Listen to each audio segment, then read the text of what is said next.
Time for Bomber Banter. Now over to Fiona. Hello, everybody. Good evening. How are you all? Welcome to Bomber Banter and welcome to the Twix rating show.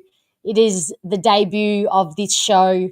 I have recruited some help to give you all a little bit of a break from me because I suspect you all need it. But the Twix rating show has got a bit of a glow up. So I have recruited a man who is deliciously cheeky, wonderfully funny. He is all things charismatic. He is the Pom with the punchlines. Please welcome Pommy and Oz. Jesus, I'm going to, you know what? If I ever need to write a dating profile, I'm getting you to write it. Jesus. Hey. Jesus, I might have to rewrite my CV. Sometimes I think I should be employed by AI to be the people who give out all the stuff. That was very good. That was very. I pride myself on my intros, but that was very good. How is everyone doing? I'm super honoured to be here. Monday is my ratings day, so to do another club other than mine, I'm super excited. Yes, I am slowly bringing you over to the red side. I mean, there are so many similarities between our clubs at the moment, so I thought, why not just join forces and just be together in the fuckery that is, tonight we're focusing on Essendon. You've already done your Blues. For those of you who don't know, hello, everybody in the chat. Brett, Wayne, Langy, thank you for being here. Appreciate that. Yes, you've done your Blues. Yeah, for those of you who don't know, Pommy is a Blues man, but he is also absolutely across everything AFL, everything draft, loves the footy just like I do. So that's why I've recruited him to help me here tonight. We're going to go through the players from the Sydney game, all the players, and we're going to give them a Twix rating. Now, you guys are used to me giving the players I give 3 Twixes to one player, 2 Twixes to one player, 1 Twix to one player, and then I give a half. Both Pom and I have come prepared, and then I give a half to as many players as I think deserve it. But we're changing things up for the purpose of this new show.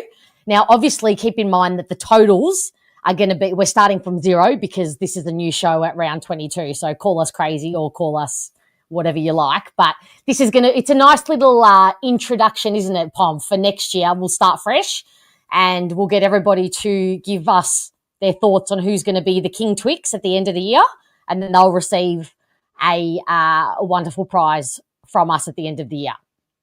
Hey, you know what? I am excited about this because, I mean, you know what? Chocolate, snacks, football. What more could you want?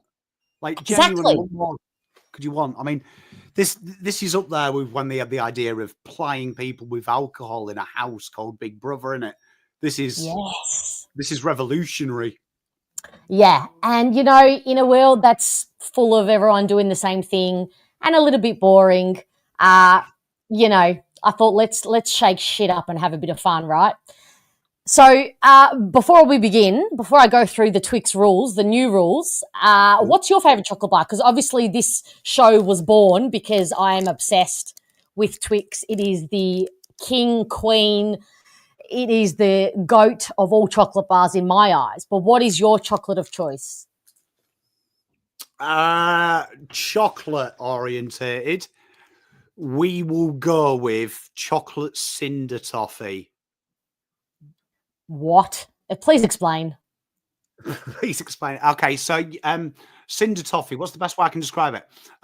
Probably the inside of a crunchy bar in the north of England where I come from. Like cinder honeycomb? Toffee. Is it like honeycomb? Kind of like honeycomb, yeah. It's a little bit more sticky. So like when it crunches, like it's one of them ones that you couldn't have it on a date because you'd be constantly picking it out of your teeth. A Yorkie bar slaps as well, like a Yorkie bar. I'm not a big chocolate fan, to be honest, Fiona. Oh, you're not? Why did you just admit that? You're on the wrong show. Jeez, don't admit this, Pom. I'm more savoury. Like, I'm more savoury, to be honest. Yeah. To use a dad joke, I'm sweet enough. Jade, are you for real? They have a popcorn and Twix combination together. Oh, as in a bar, in a chocolate bar? popcorn pieces in the bar. Oh, I'm so on top of that. Bloody hell. Richard, yeah, I mean, we only live once. We only live once, right? Tell you what, thousands of years of human evolution, and we have topped Twix in a popcorn in a Twix. I hope that this show starts a revolution when it comes to this wonderful goat of all chocolate bars. Langy, with that intro, thought Pom had been replaced. Oh, I am honoured. I am honoured. There's nothing better than copying shit from your own fan base. Cheers, guys. Love you. Wayne, you're going with the after dinner mince. Don't know about that. Surely you can get a little bit more creative. No, just a little mint. I can't stand mint. Mint doesn't belong in anything other than on lamb. So you don't like chewing gum? Nah. Wow. I mean, I'm going to break a stereotype here. As a Pom, I brush my teeth 3 times a day. Wow. Well, I mean, Shaky Snake, it's funny you say that because we haven't even started on what we're here to do. We're just talking about sweets. So maybe with this, we just can the ratings and we just talk about sweets all night long. Those who follow me know that we get sidetracked a lot on my shows. Okay. Well, that doesn't bode well. We cover the world when we're doing okay. Well, hey. Do you know what? We'll just go where it takes us. Oh, Wayne's just confirming. What have you got? The ones in chocolate, like very thin with the mint. Oh, are you on about like the after eights? Is that what we're talking about, Wayne?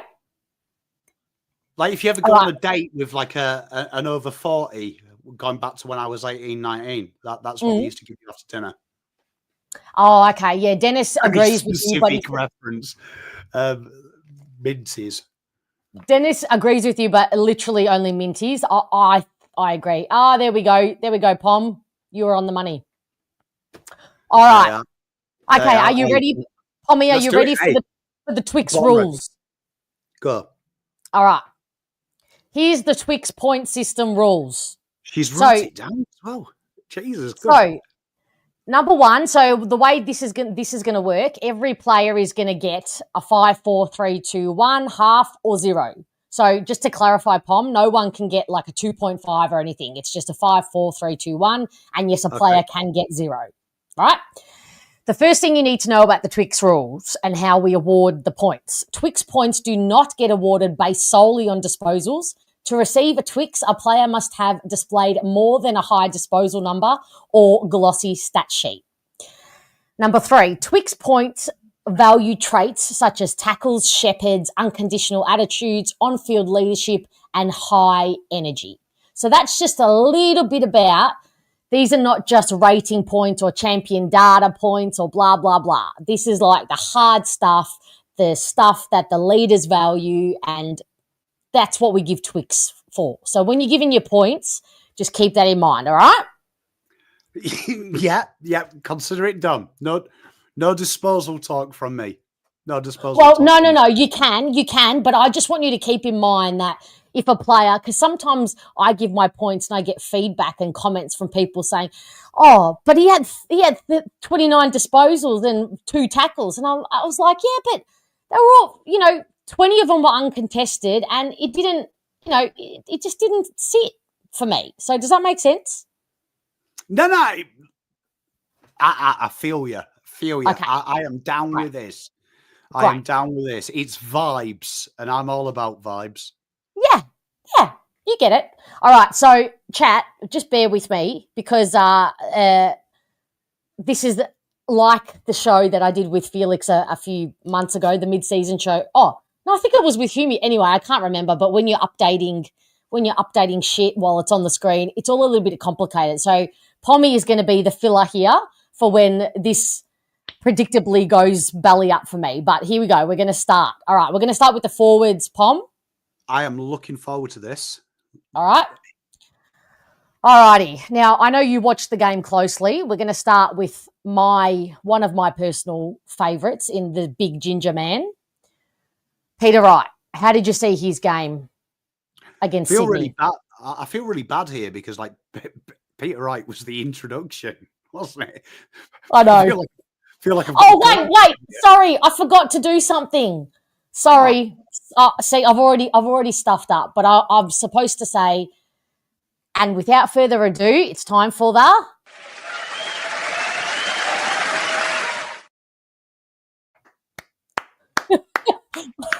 I'm just going to get all my play stuff in. But I That ruined was it good. because I'd forgotten. That's good. Am I in the Batcave? Hey, tell you what, you've never seen me and Batman in the same room. So, I mean, there is that, Richard, mate. Good observation. At least it's not the Death Star. You know what? I feel a bit more in common with Darth Vader than Batman. I'd be a villain. I wouldn't be a good guy. Ooh, I don't know about that. Maybe, but I reckon you'd come good in the end, maybe. Well, Darth Vader did, didn't he, at the end? I don't know. I don't do Star Wars, so I don't know. I'll take your word for it. Alrighty, chat. So the point of all this is we need your input as well. You are helping both Pom and I give these points. So I'm going to sit out on this one because, as you all know, I'm incapable of being unbiased when it comes to the big ginger man. So you all need to be the ones helping Pom out. How did you see his game, Pom? Well, I mean, there's rumours in Australia, isn't there, and in Victoria, they're trying to get Dan Andrews a statue for how he led the state during COVID. And watching Peter Wright's game this week, I thought maybe if we spoke to Peter Wright, because he's got such an inability to catch anything, we might have all been COVID-free if we had his ability. I was genuinely worried. I don't want to be too harsh on him because I do like 2 Meter Peter. There's something likable about him. But watching this game, the situation Essendon are in as a football club, these older guys have got to really impose. And it felt like he just didn't impact when you're 2 meters tall and built like a guy that opens the door for the Adams family. I'd expect a little bit more impact, a little bit more composure. And if he was a first-year player, I'd understand, but yeah, I didn't really like his game. I felt like his leading lanes were horrible and there was no real physical presence from him. And Sydney's backline isn't exactly amazing. It's one that you could probably get stuck into. I felt like he was a little bit tepid. Yes, the one thing I will say that just continues to disappoint, maybe this is probably the 3rd or 4th week in a row, is that he's just lost his ability to kick a set shot. He is leaning back and going crooked while his routine is completely out of whack. And it's so obvious when you've got the likes of Liam McMahon and Archer May, who have a beautiful kicking motion and a beautiful routine. And he needs to step up. He cannot keep missing set shots that he would normally otherwise get because it is so deflating. We all already are scarce up forward for entries and for opportunities.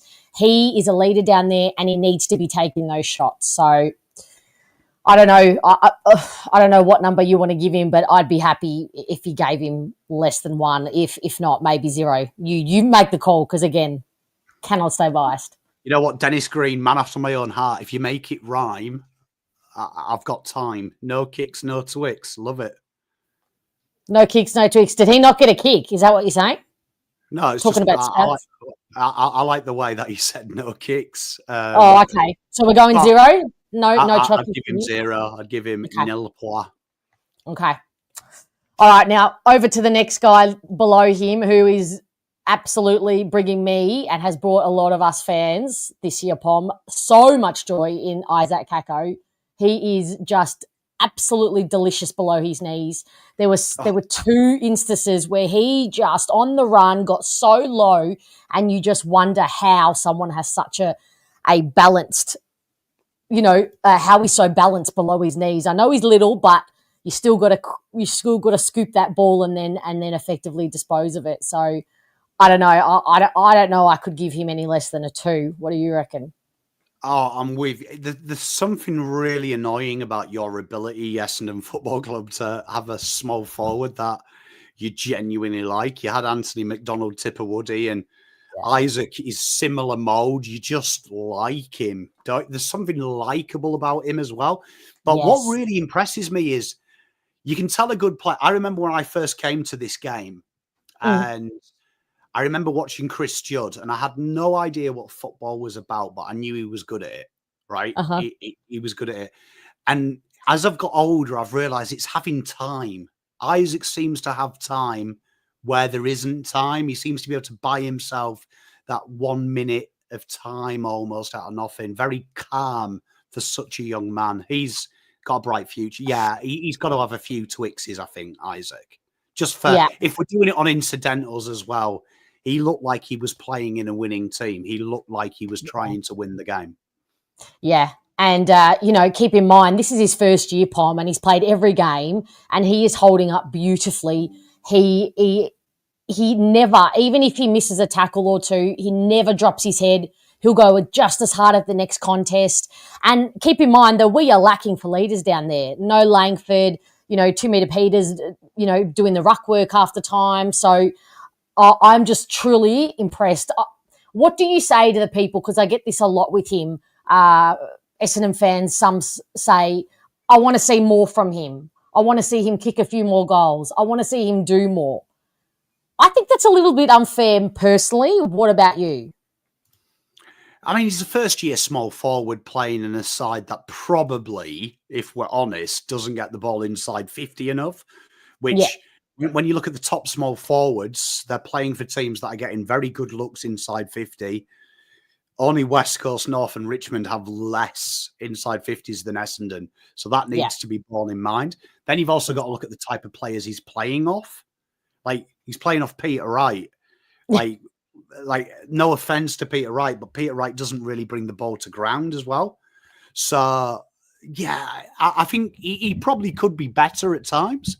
Every kid needs to get better, but I think the signs are good. He's got to get a little bit of love, hasn't he? Yeah, agree. Well, we'll give him a 2. But do you want to answer Bugs Bell while I'm doing that? Hey, look, why am I helping the enemy? Good question. Maybe I'm just see me as the metaphorical dove with the eucalyptus leaf in its beak. I'm pretty sure I have massacred that Bible story, so apologies to any Bible person. But Fiona's a good friend of mine. Hey, do you know what I mean? So Bugs Bell, she's not the enemy. She's just not misguided. I mean, arguably we are both misguided. No, we're in the same kind of hell, and we thought we'd just merge the hells. Bugs Bell, welcome to Bomber Banter. You're welcome here anytime, so long as you are respectful. That's the only rule. Thank you, Richard. Olive branch. That's the one I was looking for. Eucalyptus. What did you say? Eucalyptus. Yeah. You can see what I was doing in religious education sessions. I was too busy chatting to Natalia. Chatting up all the girls, weren't you? Well, that's one thing that this next guy is very, very good at. He is the Prince of Perth, the self-proclaimed Prince of Perth. Let me tell you, he does very well with the women. But unfortunately, Saturday night, one of his worst.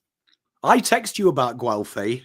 You did. I know you like him, but man, I killed him because I'm pretty sure he stopped chasing that guy straight after I said something about Guelphy that I like. Yeah. You know what worries me about Guelphy is I feel like he's one of them players that's hit his his ceiling very early, and I do this with Carlton fans quite a lot. There's players that they like because he's tough or he runs after people. I'm looking at Guelphy, and then I'm looking at Isaac as a player, and I'm thinking Isaac's already infinitely better than Guelphy, but Guelphy should be leading him, should be protecting him and teaching him the dark arts. And I felt this was a real poor game. I didn't even see that physicality that you usually do. Like, we play Guelphy every year, and we're going to play him on round 24. And I know this guy is going to make our players earn it. He just doesn't feel like he's got it. I mean, like over 100 minutes of football, he was anonymous for most of the time.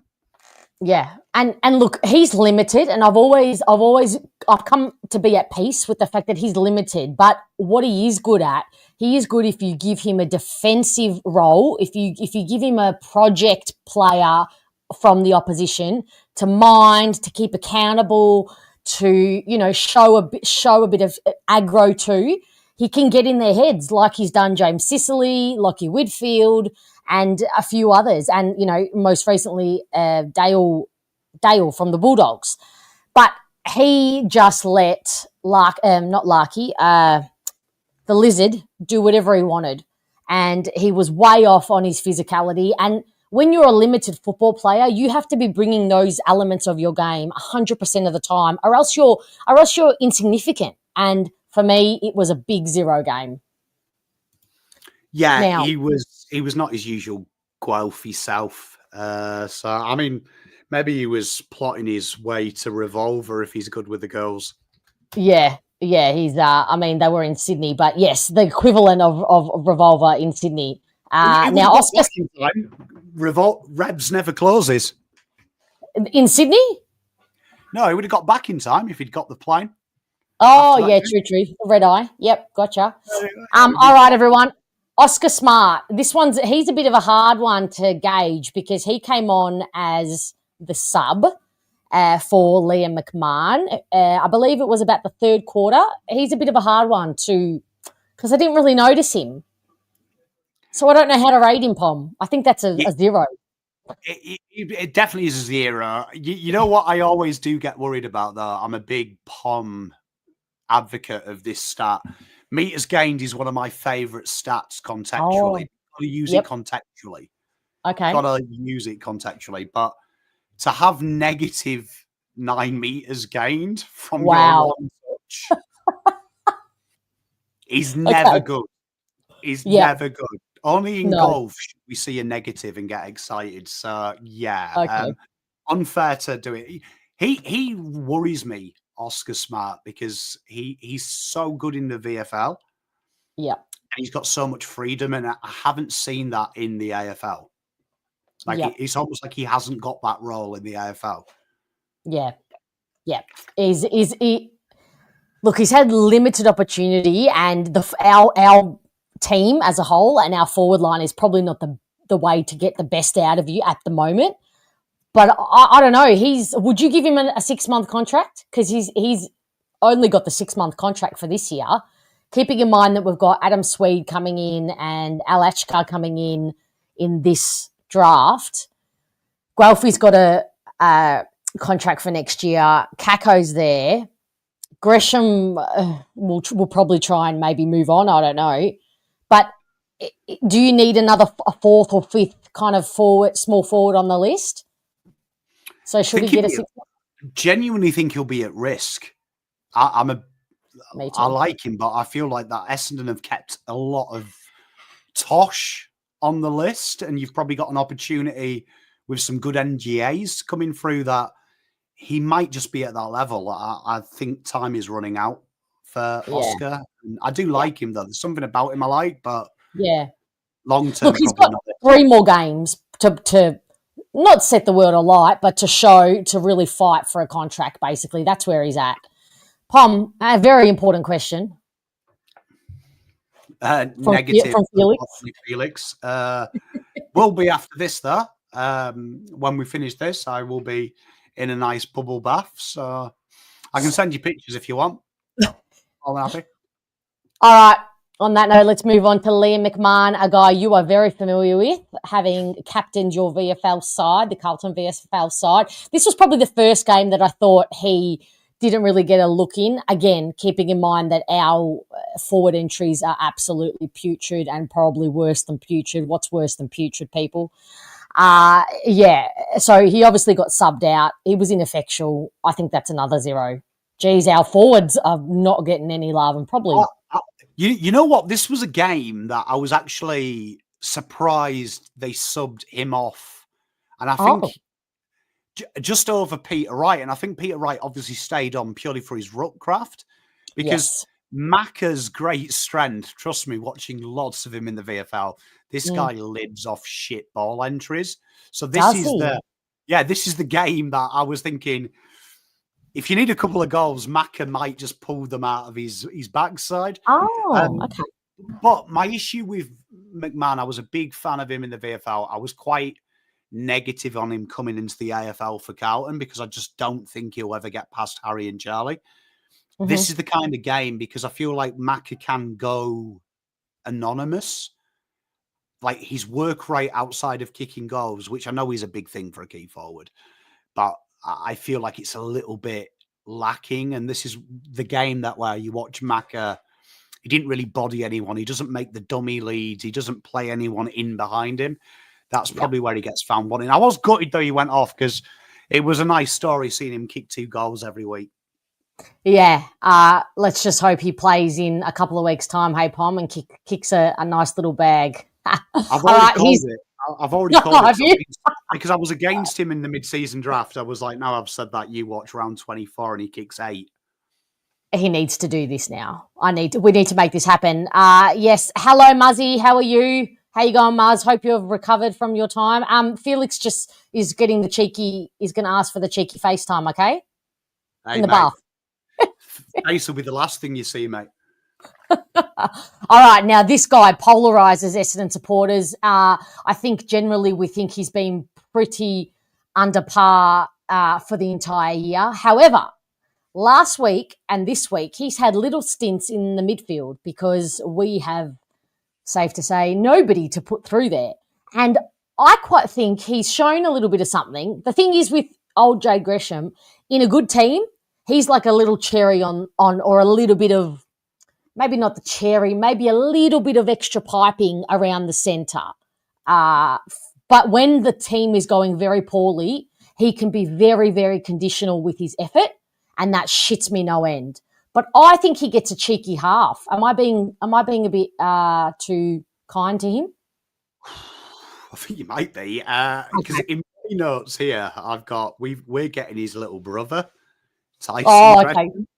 Yeah, I'm a big Tyson Gresham man, but watching Jade Gresham this last 2 weeks in preparation for this show, I'm questioning Tyson Gresham. My issue with Jade Gresham is, in all fairness to him, I think what you said is spot on. In a good team, he's brilliant, but Essendon, their situation, a player that's played that much football, he should be standing out.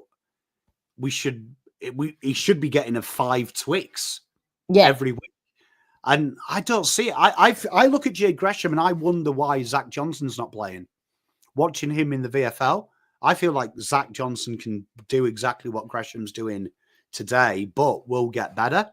Like Jade Gresham, I'm not a big fan of it. I feel like this is a real waste of a list spot. If I was doing Essendon, he wouldn't be there.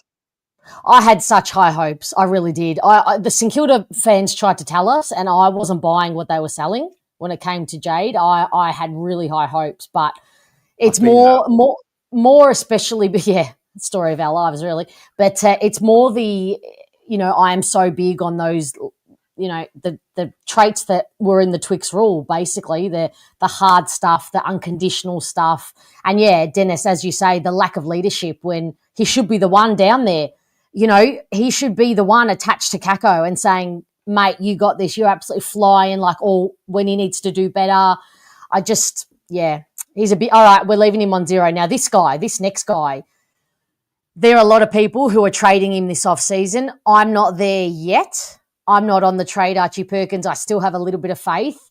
And he had a good first quarter against Sydney. And then, as per usual, he did sweet to fuck all for the rest of the game.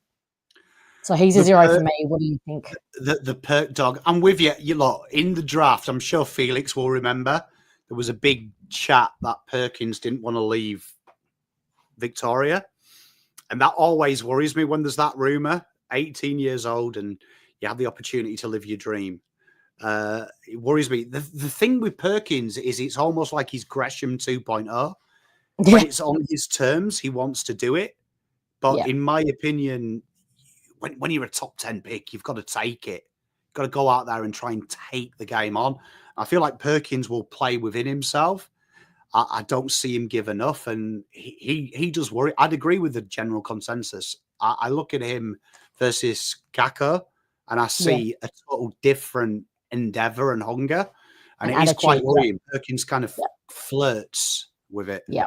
And the thing with Perkins is just purely because we haven't had depth, and we don't have a lot of depth in a lot of positions, but he's never had to fight his way into this team. He's been a walk-up start since day dot. I don't know, maybe Felix knows this off the top of his head, but he's never been dropped and kept in the VFL, made to earn it and fight. And, where, the likes of, Parrish and Langford, they had to do that prior to coming into the team full time. And even Harry Jones, he he was made to stay in the VFL, and when he came into the twos, even when his output was down, his effort is always 100%, and he's a wonderful teammate. He's always, picking the guys up from the ground. So, I just feel like with Perkins, he needs that. He really needs that. So, unfortunately, he gets a 0. Moving on to the next Archie, the second one on our list out of 3.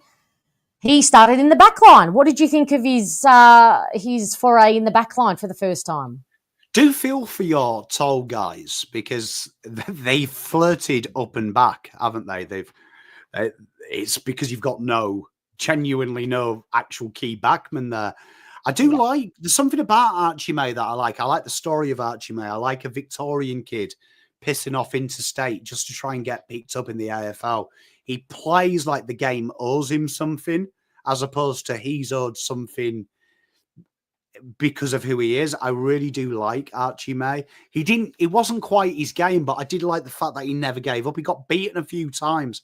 He's like the inverse of Archie Perkins. Archie Perkins, his first touch is like absolutely exciting. Like last week, Archie Perkins makes that goal and gives it large and then disappears. This week, his first touch was that dream kick through the corridor. Archie May, he starts slow, but he builds into the game. I like the way he never dropped his head. He competes against some more experienced bodies. There's something there in Archie May. Definitely. Long term, there's something in them. I like him. Yeah, I completely agree. I still think he gets a 0 for the game, All right, well, I like him half just because he's got a good surname, but. Yes, true. I do like the surname, but that's not a great night out for our forwards, Kako, and he earned that 100%, but not a great night for our forwards. All right, Pommy, you get to the comments. Any questions for Pom, or you just have a chat while I work my shit out of getting great free games to 100. He's played a lot of games. You're right with Perk Dog. Perkins played a lot of games. Like that's not many people play 100 games. Felix, I'm glad you've confirmed. Yeah, I remember that. He said that he didn't want to leave Victoria, which is, I just see that as a big red flag. Like, when I was 18, I would have moved to Timbuktu to live my dream. I always find that a little bit worried, but I like that. Moby pre-season in May will shine. I agree with you. I think there's something about Archie May. I like Blackiston. I'm looking forward to talk about him as well. That's always good. What do we want for Perkins, though? If you're trading Perkins, what do you think? He's still in contract, isn't he? What is...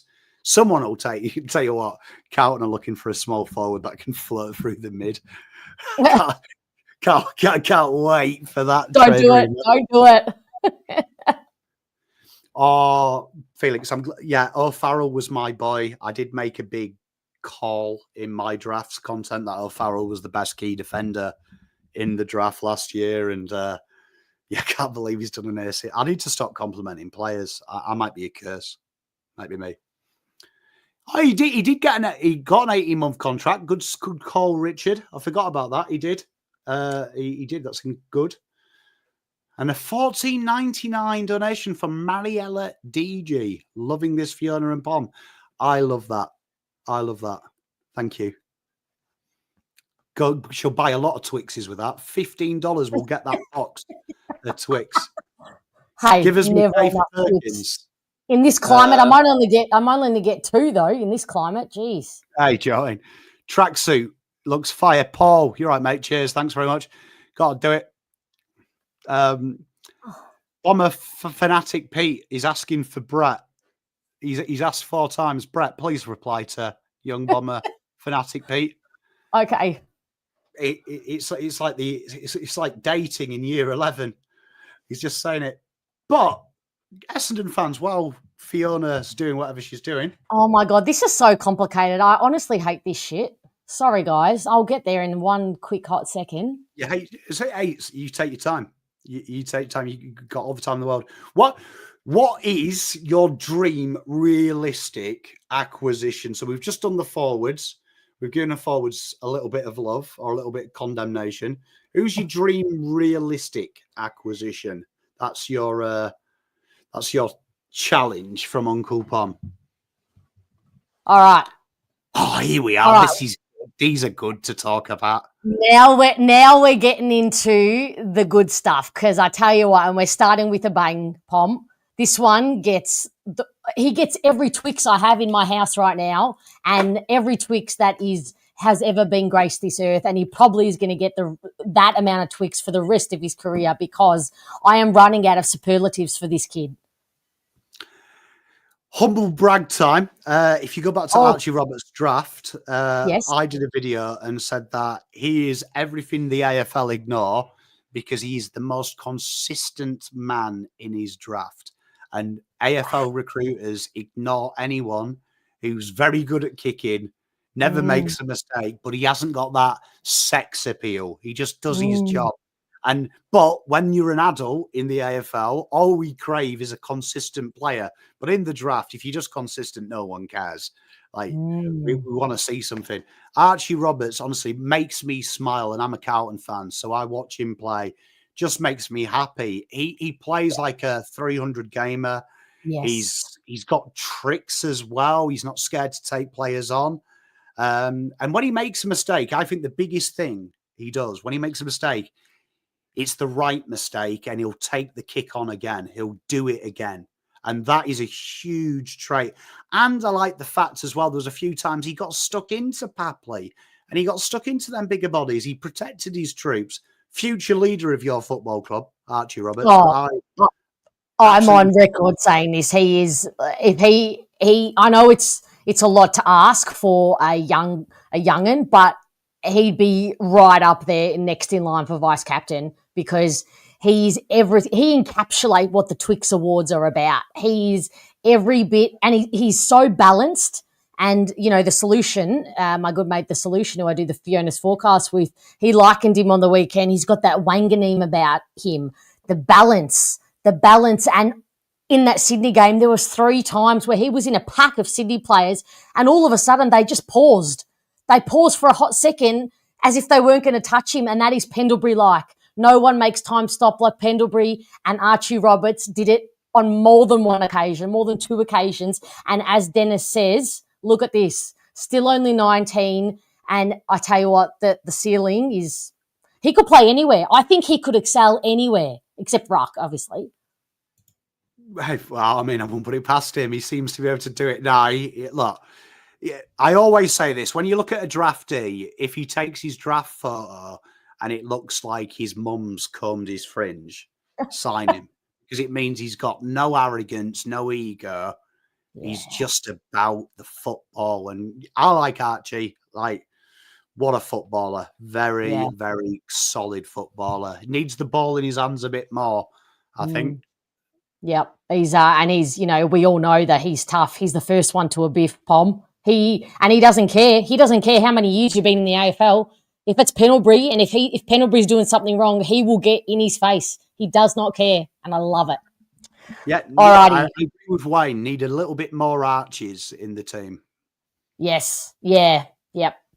The good Archies. All right, let's move on to Mason Redman, who has been another one who has just come under the microscope for Essendon fans for this year, I should say. Chat, interested to see what you would rate his game against Sydney, because I thought it was a step in the right direction. How'd you see it, Pom? Yeah, you see, I feel for Redders. I feel like he's got a little bit of Darcy Moore when Nathan Murphy left. And what I mean by that is I feel like what the problem is with Redman is I don't actually think he's a good defender. I think what's sexy about Redman is he peels off his man, gets the intercept marks, and gets you moving in transition. But this year, because everyone who is over 5'5" has decided to get injured, he's now taking the best forward, or he's on one of the danger forwards, where usually you hide him in the pocket and he comes across and intercepts. So I feel like this is a little bit like all the abuse Darcy Moore got last year from Pies fans. He's brilliant, but you don't want him to do this job. Yep. And I've got to commend him that I don't think any coach in the AFL would want him one-on-one with a Marty. They'd want him hidden away in the pocket, cutting in front of him. So I might get some hate from here. I'd actually give him half a Twix. I was going to say 1. I thought I thought I thought he worked his little tush off. Yeah, me too. And he gets upgraded from the half to the one because he got the wraparound goal, which we have not seen him do for many, many, many weeks. And it just looked Mason Redmond like in that moment. I think Pom's right, guys. I think he's being asked to man up, and that's not where his strengths lie. We all know that when Nick Martin was moved into the back to play that more intercept, run off halfback distributor, Mason Redmond got, relegated to manning up on an opponent. And I don't think it's necessarily a bad thing to kind of, exercise his accountability muscle. But now I think he could be floundering a bit in that role. So I'm more than happy to give old Mace a 1 for that performance. I thought he earned it. Now, Jayden Laverde, poor old Jayden Laverde. Look, I'm really harsh on him because I think, as we discussed pre-show, Pom, for the pattern of his career, for every one good thing he does, he lets himself down because then he does 4 or 5 brain fade things that lets that one exceptional thing good down, and then it's just rinse and repeat for the rest of the day. But against Sydney, he gave away no free kicks, which has to be a record. He had no brain fades. He stood up for the young'uns against Papley and Heaney and all the dickheads down there. Sorry, any Swans fans who are here, I'm sure they're not. But he had a good game for mine, and probably because he wasn't manned up against Sam Darcy. Let's be honest. Yeah, I remember the last year when we played you, Laverde. I think he was on Kerno and he towed him up. It was Kerno. Yeah. And I remember doing it in my preview that Laverde is the type of defender that you look at on the team sheet and go, 8 goals coming our way. But the bro turns into prime sauce because we're on an Essendon channel, prime Fletcher. He turns Thank you. Thank you, Pom. And watching Laverde, I just think he is what he is. He's just bang average. He's your third key defender that you're hoping never plays. But if a player gets injured, you've got an 18-year-old developing, you'll throw Laverde in. I didn't hate him in this game. I actually thought, he was 100% winning one-on-ones, which you can ask. He didn't do anything stupid. Yep. He kept it simple. Yep. Was it brilliant? I'd say half. Look, you're sure. Give him half. If he gets, you know what, Moby, and sometimes the best ability is availability, innit? Yeah, Moby coming through with just the, durable, the durability. Stability. It's the only one you want. And you know what, as you say, what you're going to get with him. But the thing with him is if you get in his head, he's out for the day. He loses concentration. But anyway, moving on to our debutante in Jayden Nguyen. Now, I don't know if you caught the team show the other night, Pom, but I showed a picture from the great man Charlie Dons, and it was a picture of him and Kako at about 12 years old in the James Hird Academy, and it was he's been in an NGA since he was 12, and it was just beautiful symmetry to then 2 of them training for this game. How did you see his debut? When I look at Essendon, I feel like Essendon and North have the similar issues in it, and it's the things that it's effort versus execution. And it's the basics that sometimes really hurt you. And what I loved about Jayden is the tackling intensity, something that I always complain about with Carlton. When I talk about Carlton is people get excited about effort, but tackling, any idiot can do that. We can get a guy on the street and tackle. That's pride. That's in here. That should be something that's coached. That should be in you. He wasn't scared. I love that little bit of a facet of him punching Papley, having that arrogance to, I belong here. I really like Jayden. There's something about him. It wasn't a great game. It's not a game that'll go down in folklore, but he didn't look out of place and he stuck to his task. Got beaten a few times because he was playing some very good players, but he didn't look scared. Do you know what I mean? He didn't look scared. And you know what? Papley, spot on, Ant, didn't see him. He did the right thing. He wound up Papley. And let's be honest, Papley's one of them guys who, if you wind him up, Papley forgets. But spot on, Richard. He can't hack it, can he, Papley? Papley cheats at Monopoly versus his nieces. Like, 100%. His 4-year-old nieces who are in prep, he 100% cheats them. Like, he's the kind of guy who's more than happy to give it, but as soon as you give it back, he doesn't like it. And you know what? With Jaden, like watching him, I thought to myself, geez, these Gen Z kids in Clark and Roberts and Nguyen, they're an entitled generation and they play like that on the field. They don't give a shit. They don't give a shit who you are, how many premierships you've won, how many games you've won. They just strut. They have a strut. And Jaden did remind me of that. Yeah, and that's my big issue when I watch Essendon. I just feel like it's them basics, it's them things that marking a football, making the handball, making that tackle, selfless, having a bit of pride.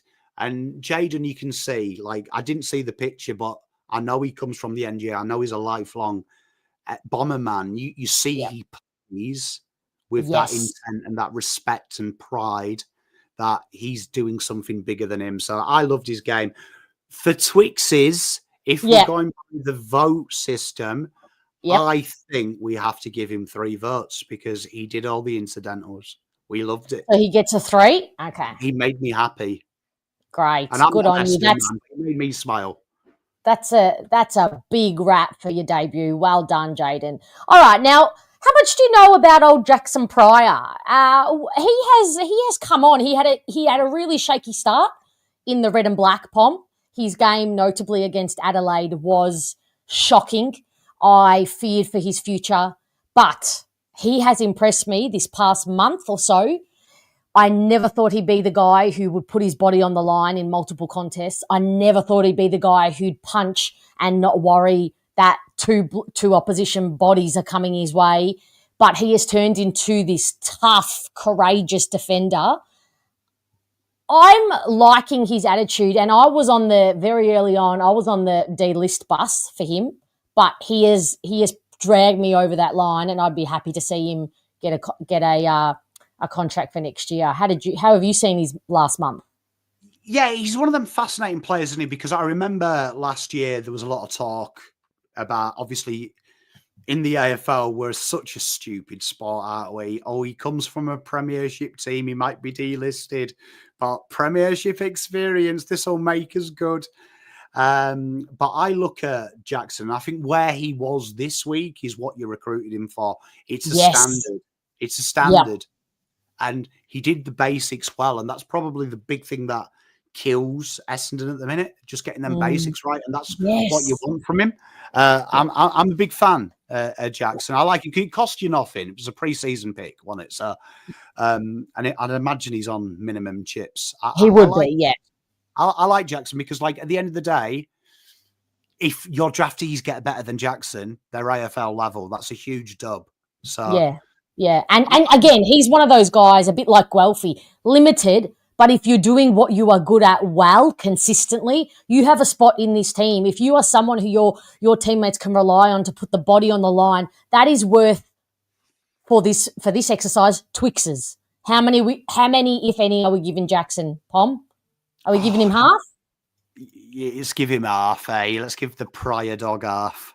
I reckon. All right, now we're going on to the man who has absolutely shocked surely everyone in the AFL, but I've put him on this list, right? Keep in mind that the title of this list says defenders. He is a ruckman come defender. Have you been as impressed as all of us with Lockie Blackiston's since he's come in from the mid-season draft as a ruckman, having never played defence? Are you just as impressed as I am? This guy does more positions in 4 quarters than Bonnie Blue, doesn't he? Yeah. Like saying. There we go. Chat. I told you he was the Pommy with the puns, and there he goes. We're just about to hit 9 o'clock, so we're past curfew. Yeah, I really like you know what? There's something about mid-season draft, and I feel like mid-season draft is the draft that everyone downplays. But in my opinion, I think this is the most unforgivable spot to be shit If you're in the mid-season draft, you have been given an opportunity, usually at the expense of someone who's privileged. If you don't take it, you are a numpty. And you know what, Blackiston, he has come in, forgotten about, unloved, and he said, look, you know what, I'll play key defender. I'll do it for you, Scotty. And you know what? Pretty fucking good at it. And he's a bit like Jaden. He plays like the game owes him something now. And he's not letting you have it. He's playing all these idiot private school forwards and stuff like that. You can see he's playing with a genuine hate and animosity. He's the kind of guy that gets you out of trouble. And there's something about Blackiston that I like. I can't wait to see him next year when he's probably going to be allowed to do what he actually does. Yeah, 100%. And I've enjoyed over the past couple of weeks, we've pushed him into his actual position, which is the ruck a bit more to help out Goldstein. And we've tried to keep 2 metre Peter a bit closer to his natural habitat, the forward line. So I just think he is, as Pom said, he's just taken, he said, Coach, where do you need me? You know, and I'm there because this is my opportunity. And, you know, he's the mature age. He's the 26 already, so he probably has a bit of that wisdom that comes with age. And yeah, he's been brilliant in this spot. He's a bit like Blixarves from Geelong. Can be that defender, that ruck. He's probably doesn't have the durability or the agility as Blixarves, but yeah. How many are we giving him? 2? 1? Oh, go on, let's do it. If you're watching this, Lockie, let's have 2 Twixes, son. All right, 2 chockies for you. Now, while I get the midfielders up, can you please talk to Richard about this Sam McClure, Sam Draper stuff that he's put in here? Richard, can you confirm what that means, please? Is that a Sam Draper? Matthew Nicks personally rang him. About what? Well, Sam Draper. So he personally rang Sam Draper. You know what? That would be really fascinating. I find that everyone knows I'm a closet Adelaide fanboy. I do like the Crows. There's something about them. But fascinating what they do, because I feel like their midfield works so beautifully off Riley O'Brien, and he's their vice captain, and he's a great clubman. I wonder what Sam Draper does. It's on paper, it's scary, isn't it? Sam Draper at that football club, an extra forward option, a mobile ruckman. But always worries me when we saw what Sydney did when they tried to pair Grundy. I mean, Melbourne, when they tried to pair Grundy with Gorn. On paper, it sounds brilliant.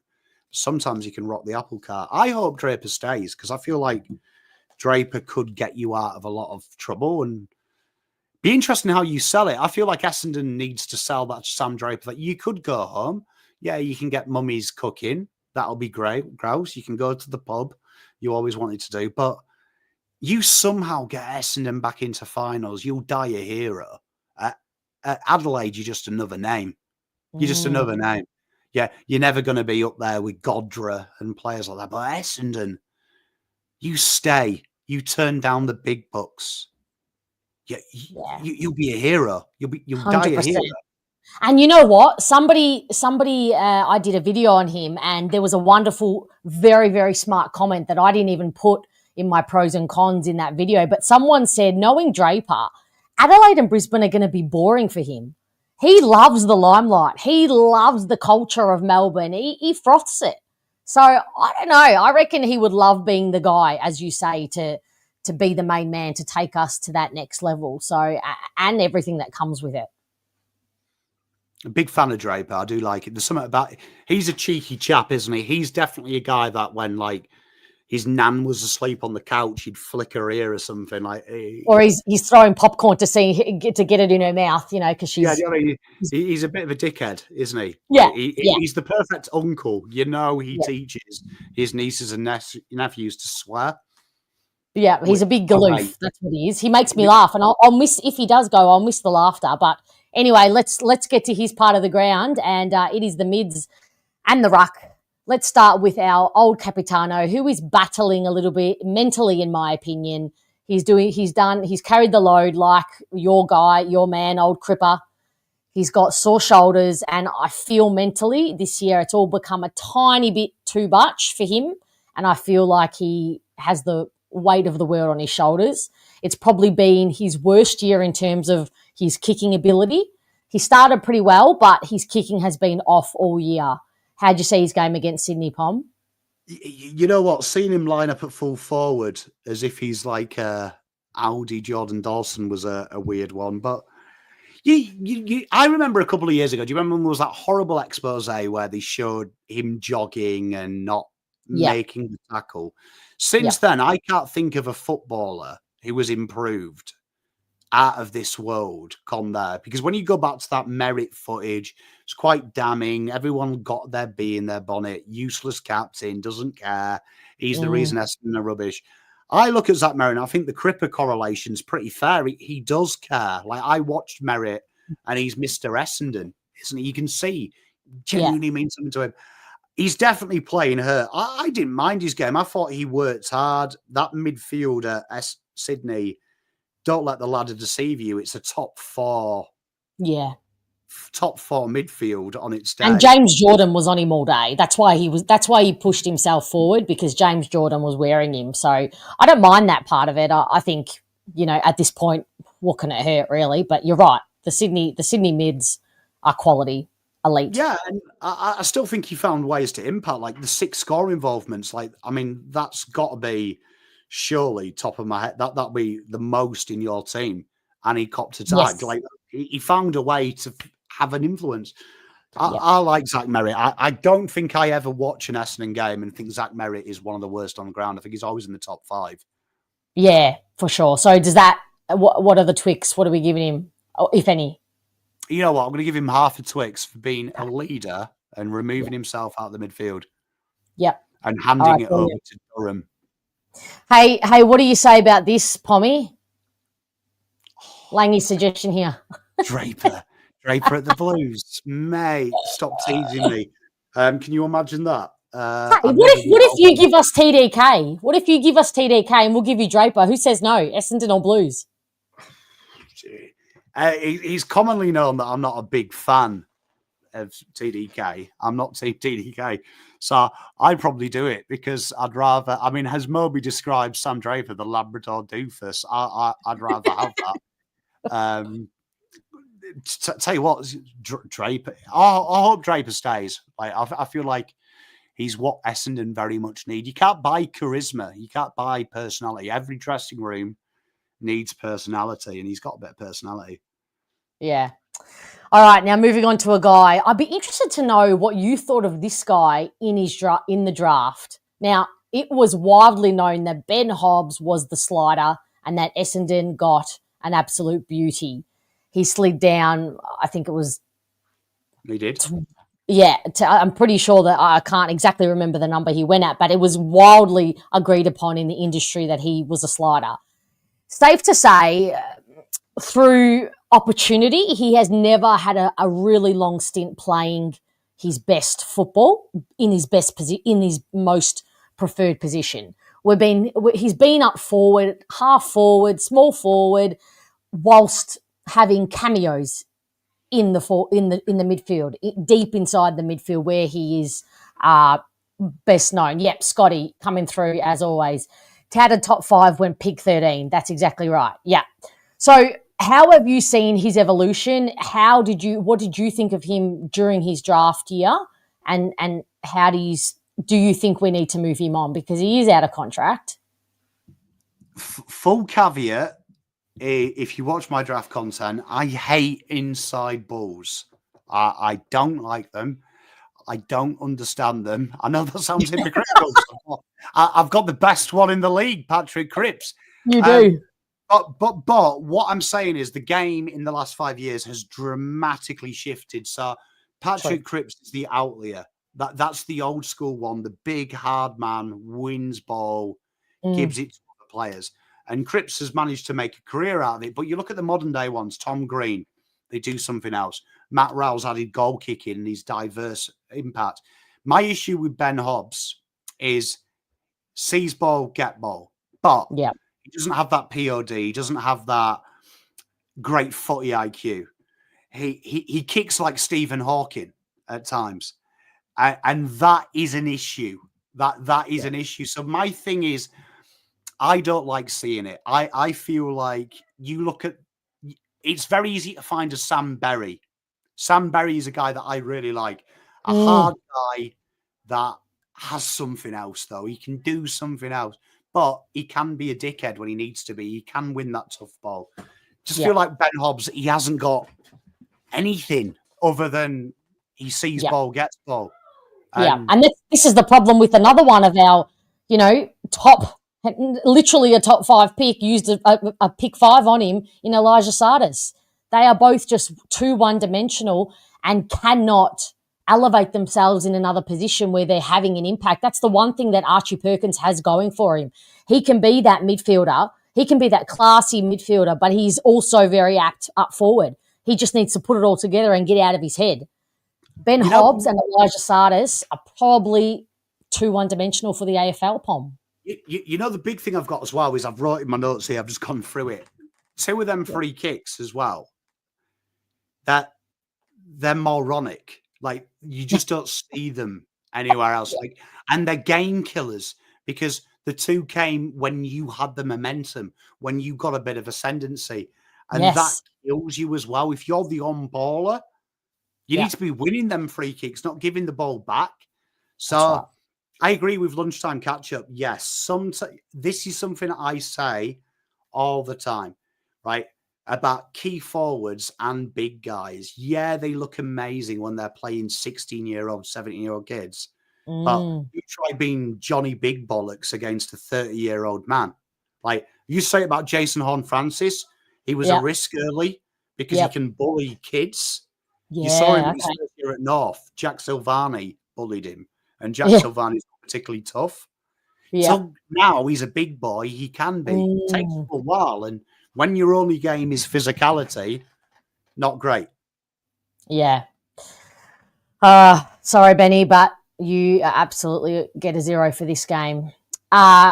This next guy, safe to say, has been disappointing on all fronts and was again disappointing for me on Saturday night in the last couple of weeks. I understand that people have liked him displaying all his attributes, that ascendancy from the stoppage, that burst of speed out of a pack, out of a contest, trying to get the ball moving, but at no point does he try and bring his teammates in on it. Does he try and at no point is he showing leadership. At no point is he doing the team things. And I just think the road has come to an end for old Dylan. The one that Dodoro stole. I cried at one point. We put him on a fucking private jet. I know you did. Oh, Dylan. You know the thing with Dylan, right, is, again, see what I said about Ben Hobbs. The AFL is very slow to adapt to trends. And Dylan Shield was 10 years ago. Everyone got excited because he was quick. He just banged it on the boot. He was burst, and everyone was like, oh, my God, some guy who's quick. Look at the draft now. Everyone's quick. Everyone's an athlete. So true. And the days of Dangerfield being exciting, Dylan Shield, they've had to adapt. And Dangerfield, to his credit, massively adapted. Dylan Shield, he still thinks he's the star in a baby GWS. Thank you very much, Mrs. Plum. And at this stage of your rebuild, this guy needs to be the superstar. This guy needs to look after it.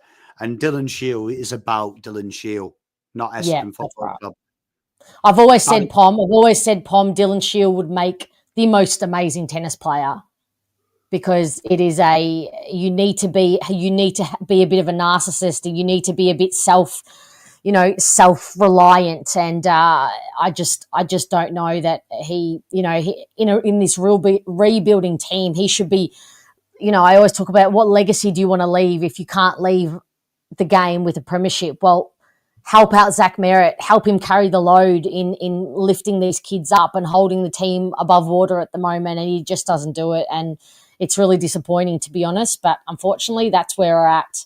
And Moby is correct. He has mirrors in his bedroom to maintain an erection. That guy loves himself, Dylan Shield. Yeah. Anybody he goes to Noosa on a private jet, tell you, something wrong with him. Exactly. And did they really? Well, there you go. Compared him to Juddy. Absolutely ridiculous. The thief of joy, Dennis, but they are funny. AFL draft comparisons, some of my favourite. Like, honestly, I hate them. I refuse to do them. Now, this next guy, I actually loved his game, and I loved it even more on the replay.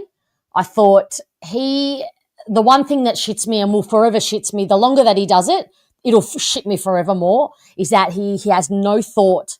He has no thought when he has the ball. He just pops it on the boot and kicks long.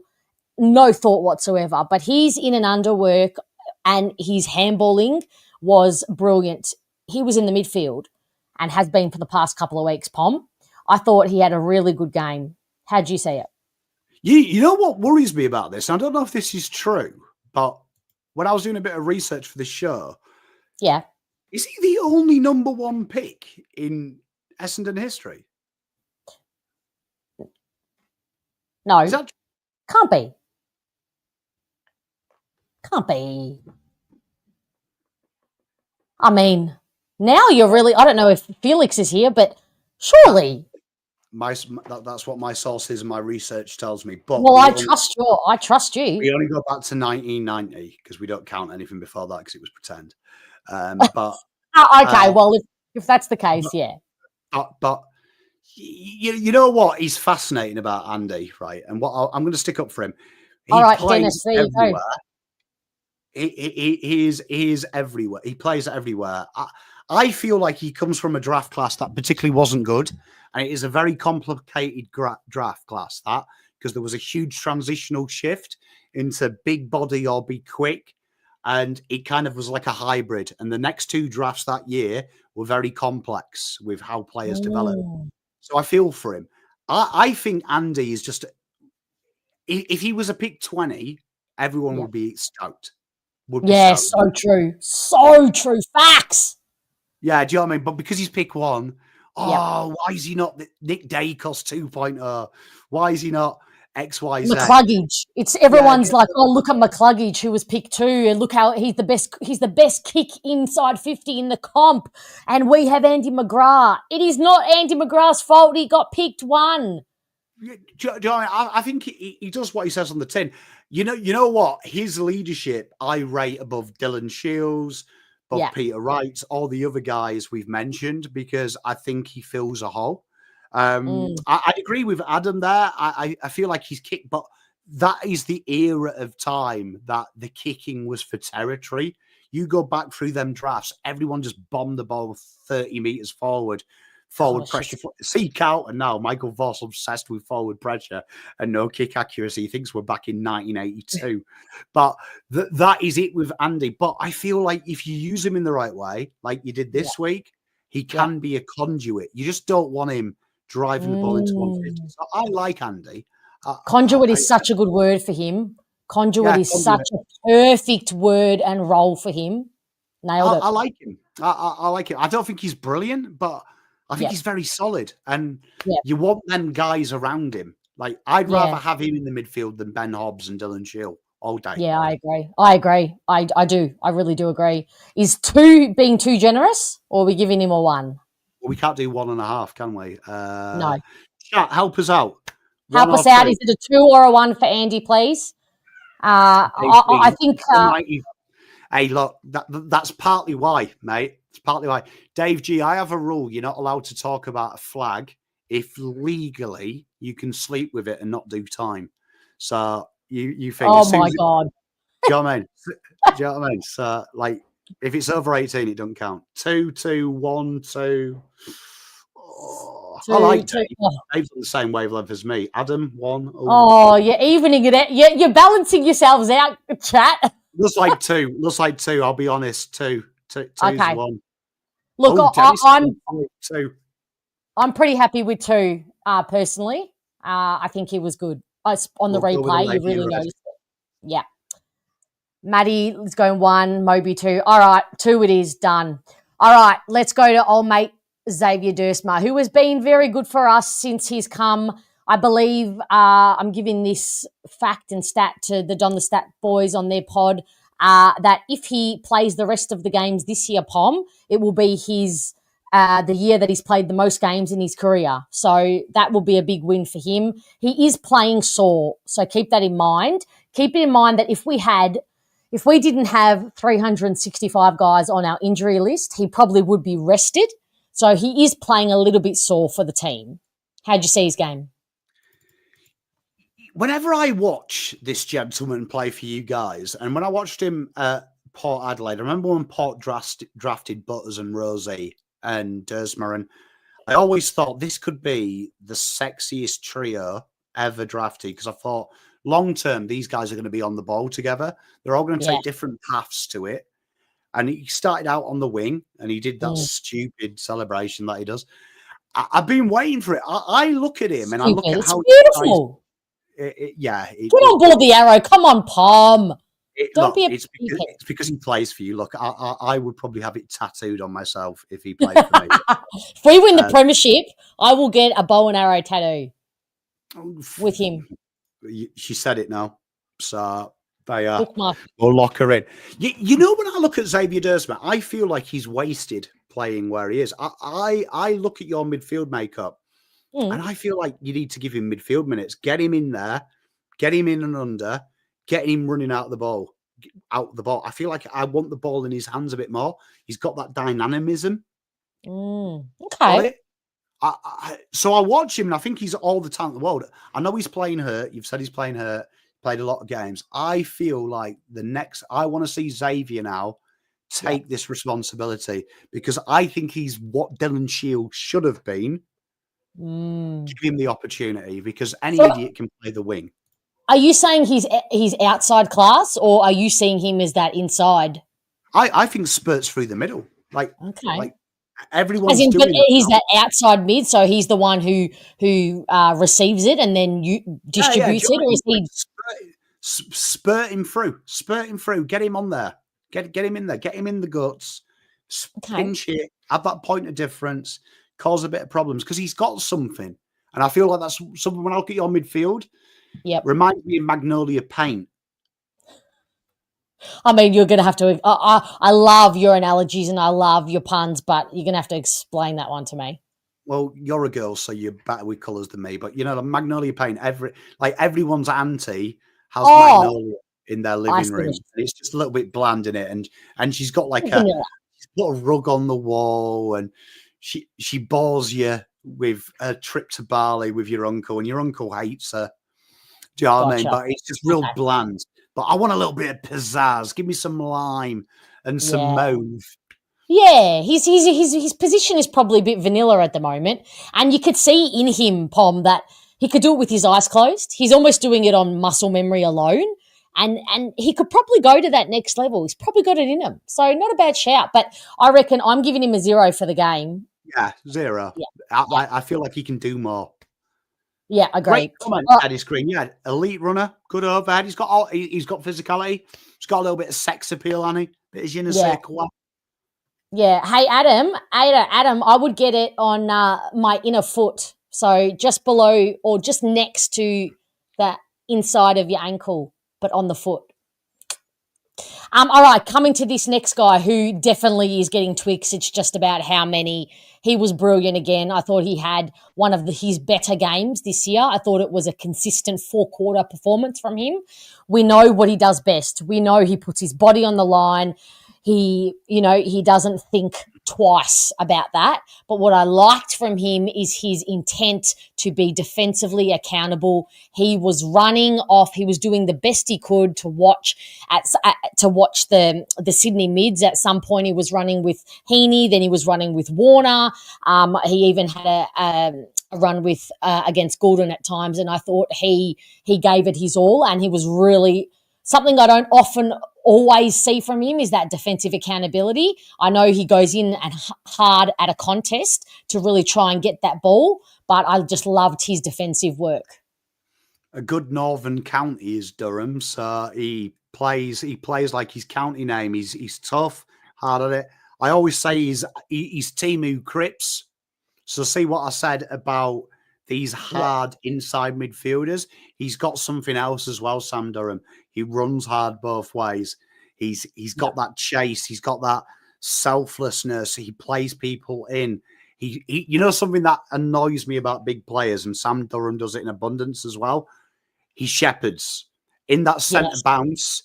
He'll create that space. He'll make sure he gets in the way of someone. Nothing is wasted. Big fan of Sam Nothing. Durham. Like Yeah. Merritt must look and go, why is the youngest member of this midfield my biggest fucking help? Like, Yeah, exactly. It must shit Merritt that he must does. look at Dylan Shield, Ben Yep. Hobbs, and go, you guys taking piss, man. Like, one of you is Yep. going to be a superstar on baller and the other one's on superstar wages, and Sam Durham's here killing people for me. Yeah, exactly. He has absolutely, sometimes he has no concern for his own safety, and he shepherds with his body. Like he puts his body, he'll just plonk his body in the road to stop a potential player getting in the road of a teammate. And yeah, you're right, Scotty. He represents everything fans want and want to see, and that unconditional nature that doesn't matter which contest. And that's why I'm a big Caldwell fan, because no one plays with more unconditional effort than Jai Caldwell, in my opinion. So I'm giving Sammy a 3, but could he even get a 4? You know what? Fuck it. For it. Right. Sammy, well done. For it, for the handball give and go he did. He gave a handball give and go to Zach Merritt. And in running, he took out Jordan at the because that's my pet hate, when someone's about to be tackled and they handball over them and they don't take them out. Yep. Like Durham did the handball, took him out to make sure he didn't chase. I like a little bit of dark arts. I like Sam Durham. All right. Hey, young Jack. This is young Jack Pom. He's 12-year-old young Jack. Absolutely loves the Bombers. This is basically, Jack, we're rating the boys out of 5 in terms of Twix, but they're Twix points. Twix points. And basically they can also get a 0. So we're going through the game. This is Pom, Jack, legend, both of you. And we're up to Luamon Lual. Now, this guy is, I would say I'm seeing 50-50 with Essendon fans. I think 50% see a future here and 50% are ready to cull him. Where do you sit from an opposition point of view? Well, I mean, he's playing majority at the minute, is he, on the wing, right? Which worries me a little bit, because he was an absolute jet transitional halfback. Yep. But Moby nails it. The problem is when you're playing on the wing and you're not very good at moving the ball, is 9 times out of 10 you're running pointless kilometres. Yes, you are. It's selfless, isn't it? Yeah. Yeah, do you know what I mean? And there was a lot of times watching this game, he is out in space and the game's gone the other way. And you don't want you don't want him to get sucked into the contest. But it's definitely a role here where I feel like if he's going to relearn this, I think it's very nuanced, the wing, and it's a specialist role. So I think he's got all the traits. He's pretty good overhead. He's very quick. He works hard. He's got a great engine on him. And he's very good one-on-one, Pom. So if 2 opponents are closing in on him, he has a very, very tactful way of just either a little chip out, or he'll sum up the situation and he won't give away a free, and generally doesn't lose the ball. He reminds me very much of Ollie Hollands in his first year, and I read about Ollie Hollands on the wing, and exactly what lunchtime catch-up did. He worked tirelessly up and down the ground, but no twat kick to him. So, you get 16 kicks and a few pressure acts. So this is something where I think you've got to get better at moving the ball, and when that will happen, it'll unlock him. But Lawal has to also get into the positions and demand it. So I'd love to see him for the next 3 weeks play in front of Roberts. I'd risk that because I think Roberts can protect him defensively, but Roberts is going to find him. And as in switch them, so bring Roberts up to the wing and put Lawal back? Put Lawal in front of Roberts, because at the minute he's playing the opposite wing. So have Roberts behind him, and Roberts is good at finding him. He might notice them runs a bit more, because that pace is deadly. We've seen it with Sam Davidson and players like that. You get him on the right side, goal side, game over. He just needs to find the bomber. It's been Angus Clark, the next guy who's been playing on the opposite wing. But that's knocked him down, though, because Clark's my boy. Yes, he is. Yeah, anyone who missed Pommy's video on Angus Clark, that is a must see. I don't mind this suggestion here. He's got the legs for it. The thing with he has. I mean, could it be as simple though as dropping Dylan Shield, Xavier Dersma becomes Shield, the Wow gets that more offensive wing role from Dersma? Yeah. The thing. He's got the chutzpah, as Yes, as they say. For me, for Lawal, I said this last week. It's very clear what he needs to work on. He needs to be in the classroom. He actually has to learn the nuances of the wing position in order to find space and get into better positions. He has the skill. He's got the skill. You don't need to teach him how to twinkle toes with his feet because he's got it. He's got the nuance. He's got the footy ability, but I'm not sure he understands and has the IQ yet of the position. And I think but that's easy because you know what you've got to teach him. He's got to be in the classroom watching vision and really getting the nuance of the position. And that's why I'm willing to give him a contract. But I think for this game he gets a 0. Yeah, I think there's something there. He's a modern day footballer. I agree. Something there. Think Frederick and, in that mould. They just run, but they know what they're doing. Yeah. Yeah, I mean, there's something there. And he's charismatic. I mean, 0 votes for him. But, I mean, we're talking about Angus Clark as well, the other wing. Yes. He had one more touch. And the big difference between Angus and old mate, right, do you know what I mean? Lawal is this guy, when he sees an opportunity to pull the trigger, he pulls it. And that's something you can't teach. This guy was incredibly aggressive. I saw him at halfback. He was my pick of the draft last year. I was in love with this kid. And he has impressed me. When he sees an opportunity, he takes it. No backward step, no surrender. He ain't taking that back. This is the kind of guy who gets you out of the shitstorm that you're in. More Angus Clarks who are going to take the game on. No respect to ladder position or the game. Love Angus Clark. I think he works hard as well. He works hard. He's got whatever it is, he's got it. Yeah. Is it a worry that he's not getting more of the ball, or is that just a product of the position at the moment? Well, I mean, when I watch you guys, the more common Brad Scott trait, and this was his complaint at North, is that you really do like to condense the corridor and not be caught on transition. Issue is when you do that, when you win the ball back, everyone's clustered, no one spreads. And I think that's something that not many teams, it takes quite a while for teams to do that. The exceptions to this rule were probably Adelaide, that spread, but it killed them because they had no one who could run over 5Ks. They bought that in. I think you guys have got the runners. I don't think you spread quick enough and you don't look to. And that's because you've got some very mundane users of the football. Redmond, I don't think he's very aggressive with the ball in his hand. You've got Roberts, who does look is the only one. And Johnson showed some signs. Yeah, so I think long term it will change. But the big thing I like about Angus versus and Lawal is they do keep their width. They do stay out there. They don't make that mistake of coming in to look for the ball.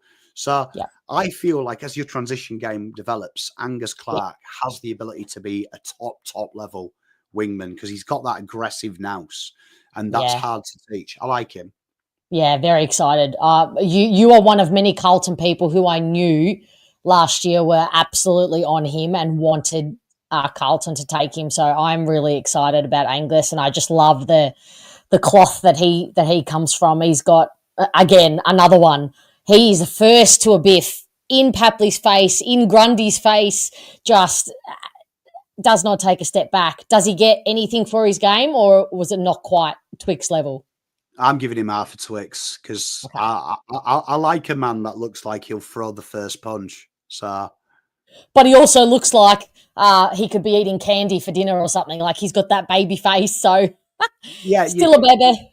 He definitely he's his mum's favourite. So it's always the other kid's fault when he's in trouble. But he's an absolute arsehole at crash. Cheeky. All right. Lucky last. I'm not sure. I mean, it's very apt. Is this the last player? This is the last player. 23 players. We are done and dusted. You've flown through. Come on. finishing with old gold in theme of the old chocolate confectionery that this show is. Safe to say he had a stinker, Pom. Yeah, but I mean, the guy is older than time itself. And you know what? You see, Adam makes a great point. Very hard to critique Essendon because they're young. I look at it another way. I think Essendon, this season will pay you back because I feel like a lot of these players have had to man up quickly. They can't hide behind these players. Goldstein makes me sad because I feel like in an ideal world, Goldstein would have been maybe in around the bye, so Sam Draper could have had an extra week off. Yes. Like in all reality, Todd Goldstein wasn't playing 23 games. Like that wouldn't have been in the planning. Roses, Brad Scott, unfortunately. No. Even his own planning. It wouldn't have even been in his own mind. Like, I actually feel sorry, like, for Brad Scott, because there is no chance he envisioned this. And if he did, maybe that relationship at North was too cozy. But let's be honest, Brodie Grundy took the piss. I will say this. I think Brodie Grundy could have been a lot more damaging. And Interesting. I think Goldstein, even though he got battered in ruck stats, I think he did enough to not make it be out of control. Because let's be honest, great point there by you, lunchtime. It was they only won the clearances by 5. Yeah. Do you know what I mean? Essendon won the clearances by 5, even though Grundy was dominant around the ground. Yeah. It didn't hurt you where it counted. But that's the problem nowadays. You've got to either have an incredible mobile midfield and a static ruckman, or you need a mobile ruckman. And unfortunately, looking at Essendon's midfield, it's a Sam Draper midfield. It needs Sam Draper to make it sexy. But yeah, this was an old man. Yeah, and as Pom said, there's no way he anticipated playing 12 games in 2025. As Pom nailed it, he anticipated maybe a couple of games to when Drapes needed a bit of a rest and Brian needed some extra help. Like, yeah, it's he doesn't get any votes, but he will go down as someone who has been wonderful for Essendon and wonderful. And in a way, Sam Draper and Brian, their evolution is down to Goldstein, just like Sherry is the ruck he is because of Goldstein. So he's certainly not gaining any enemies or gaining any overt criticism. He's doing the best he can with what we're giving him at the moment. And no Twix for this game, but he's certainly been a battler for us. Blake makes a great comment here. This season will go down in history for Essendon in more ways than one. This will 1,000% be the season that we look back on and go, this is what started everything.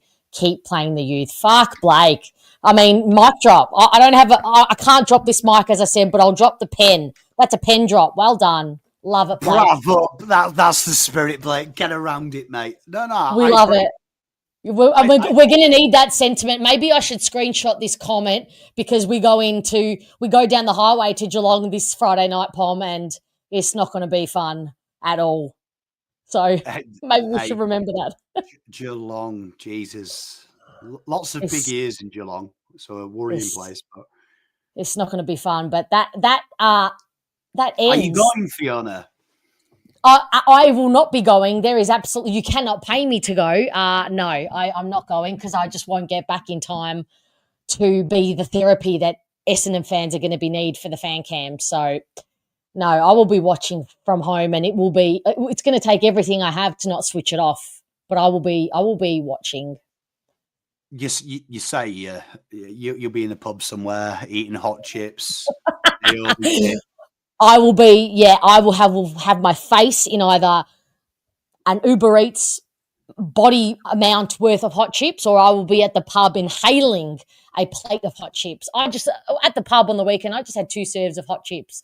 Everybody else had meals. I just had the hot chips. That's my happy place. That is, and then dessert, came home and had a dessert with the fan cams and a Twix. You got, I mean, look, it's going to be a tough. Geelong ain't easy. I think the AFL have done everything they can to get them into the top 4. I mean, but look, think of this is going to make Roberts a better player. Exactly. Makes makes them young guys have to earn it. They probably didn't expect this many games. So I think Brad Scott, in a way, I agree with the comment by Brett. Spot on. Blake, I couldn't agree more. I think he will be actually happy that the young guys have stood up. It's been the Dylan Shields, and don't want to be on a Dylan Shield hate. There's no hate. No. Well documented. I love Dylan. I like Dylan. So there's no hate. It's never any hate. It's purely just critiquing. Turn my team down. Fuck him. Wish him nothing but misery. Don't hate the player, hate the game. But I will be honest, I think the younger guys have stepped up, and I think that's a positive because you know what to focus on. You've got like Merritt and players like that who are taking you to wherever you need to go. But the young guys have put up, and in duress, you see who's got the balls. And there's a lot of, I hate to say it, I'm a Carlton fan, so it means more. There's a lot of black and red in some of them kids. You see it. They're playing the Essendon way with a bit of pride. Wow. Yes, Pom. Absolutely. Okay. We've done some yards tonight, but I will ask you a question. Is there any chance that Jeremy Cameron kicks 25 goals to get to 100 on Friday night? Why are you thinking like that? Chat. Because poor old Jaden Laverty and Blackiston he's got 25 to go to get to 100. He could very well have 12 on Friday night. To be fair, my annoying thing about Jeremy Cameron is I know he's good, but that guy just kicks goals. He is like, when the game's dead, that guy's going to kick 100 goals, isn't he? So, I mean, you've just got to keep him honest. I think Jeremy Cameron's slowing down, believe it or not. I just think he's beating up on chumps. Like he's like Floyd Mayweather's last 10 fights. He's fighting guys you can't even fucking pick out in a queue. So true. He beats up on the smaller man, doesn't he? Yeah, not smaller physically, but it's going to be tough. But I think you've just got to keep him respectable. You got to keep him honest. Give him something to do. I love to see, Blackiston get his role, because he likes to play a little bit higher up the ground, and say to him, you know what, mate, this dickhead here is trying to get 100 goals. You were playing in B-grade football 2 weeks ago. Take him on. Make him worry about you and see how he reacts, because that's going to be the toughest job. I love to see Blackiston take a couple of intercept marks on him and say, come and chase me. I'll take you out. And he's probably got a bit of the agility, not quite the agility of a Jezza, but I reckon he's got the agility to probably go with him. Maybe not the tank quite yet, but that's not a bad shout from you. I don't mind it. Don't mind Pryor as well. Tell him to take the game on. Like, just make it. I always say this when Carlton play. We've got quite a good record against Geelong for some reason. Yes, you do. How? Oh my God, we should be getting the blueprint. How? I don't know. Geelong haven't worked out with Gash. I think that's probably our luck. I think Chris Scott maybe thinks it's the 90s or something. I think he's got a soft spot for Carlton, Pom. He might do. But you've just got to keep him honest. You've got to make him do the. And Jeremy Cameron is a little bit like Charlie Kerner. He enjoys it when it's on his terms. He looks great when everything's going his way. When it's a little bit hard, though, someone's niggling him. You know what? I don't mind that. Put Newen on him. Yeah, because Newen likes to do the old donkey punch when he's not looking. That gets Jeremy Cameron's goat as well. You just got to wind him up. Like, I'd be telling Blackiston to go out there and say something about his sheepdog that he goes on about all the time. I know he's temperamental about his YouTube content. He's very proud of that. So I'll be telling Blackiston very into the chickens. Yeah, I'd be telling Blackiston to say his YouTube content shit. Just go out and go, shit content, mate. Hit them where it hurts, right? You got to hit them where it really matters to them. He probably doesn't give a shit about the football if you tell him he's a shit footballer. But if you go near his YouTube channel, which he's so attached to, mate. No, I agree. And I can tell you from speaking to a few AFL level taggers, the banter on the field is absolutely garbage. It's like playground stuff. So if there is a football club out there wanting someone to teach them abuse, I'm free to a good one. Okay, well, on that note, Guys, how lucky are we? And I'm not talking to you, Langy, because you already have Pom all up in your business. Lucky you. But I'm talking to all of us Essendon supporters in the chat, and myself included. I am lucky to have you in my world, but now Essendon fans are lucky to have you on board on Monday nights to help me give out the Twix Awards. This has been wonderful, as I knew it would be. Guys, I hope you've enjoyed it. Pom is an absolute treasure. He's a gift, and we must protect him at all costs, and we will do that here. You have a place here on Bomber Banter always, Pom. I hope you guys have enjoyed it. Thank you so much, Pommy, for giving us your time. Hey, my pleasure. Sorry, forcing you to watch Essendon games closely. I'm very sorry about that too. Look, I watch all the games very closely, so it's no skin off my nose. I've just got to write notes instead of drawing willies on my notepad. You know what, Dave? I was just about to comment to you guys. Congratulations, because I've got the cricket in my little screen here, and said not one of you have mentioned the cricket. So I was about to compliment you. I'm glad I didn't, Dave. Hey. Oh, Dave, what are you doing? You're letting the team down. Corey, you yes. lulled me in. Absolutely. I mean, I just knew you guys. I knew he said for some reason Essendon fans love him, and I said that's because I tell them all the time how bloody incredible you are. So thank you so much, Scotty. I really appreciate that. I appreciate you and the $8. Thank you very, very much. Adam, giving all the love. Spiros, how are you? I'm gonna do a video on your suggestion. So I've been putting out all my Spidey investigation today, so I will keep you updated. But for now, please, if you have not headed over to Pommy and Oz's channel, it is not just Carlton. Draft content is absolutely elite. He does watch-alongs for all the games, and it is wonderful because it's entertaining and you get to watch a game that you don't really care about, and it doesn't really raise your heart rate like Essendon games. So I highly recommend those. Subscribe, Pommy and Oz, and also Bomber Banter if you haven't, and like the video on your way out. But once again, Pommy, I absolutely adore you with everything I have in my heart. And thank you again, and we will see you next Monday night. Hey, can't wait. See you later. You know what? Go Bombers. I was like, good luck. Yay! Take care, everyone. I'll see you Thursday night for the team selection show.